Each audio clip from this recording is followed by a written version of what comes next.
Well, two sisters had clashed in the congregation. It happened in the first century, as it happens in many Christian churches. The name of these two, Euodia and Syntyche, is found in Philippians chapter 4, verse 1 to 3. Let's read this from the Message Bible. I urge Euodia and Syntyche to iron out their differences and make up. God doesn't want his children holding grudges. These women work for the message hand in hand with Clement and me, says Paul, and with the other veterans. Worked as hard as any of us. Remember, their names are also in the book of life. So Euodia and Syntyche were not new Christians. It's quite possible that these women may have been part of the original group that had met for prayer at that time at the riverside in Philippi. Is that Acts 16, I believe. They had a record of being fellow labourers alongside Paul and others in the good news. Well, their personal conflict, however, perhaps involving jealousy or a clash of strong personalities, was leading to two opposing factions in the church. It wasn't just a superficial, brief problem. It had deep implications to the congregation. It was serious enough for Paul to have heard about it hundreds of miles away in Rome. So Paul urged these two Christian women to meet on the common ground. And what was that? According to Philippians 4 verse 2 from the New American Standard Bible, it's pretty clear. The common ground was to live in harmony in the Lord. Their dispute could undermine the testimony in the community. Can we see how it would reflect back on Christianity itself?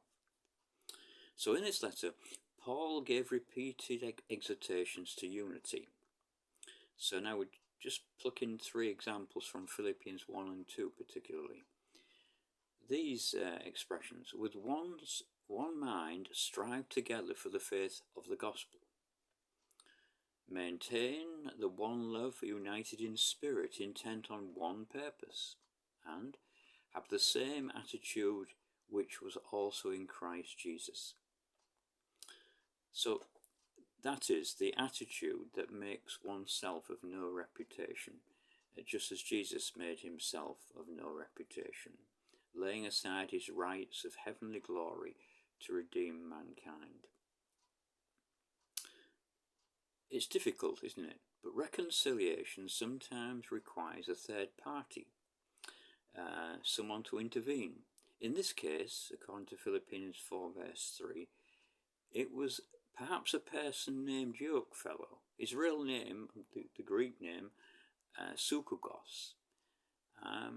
He stepped in as a peacemaker. So we welcome brothers who can act as peacemakers, as Matthew 5 says. Suzgos, this fellow worker then, had the ultimate goal of restoration, not restrictions. The overall attitude was one of grace, not force.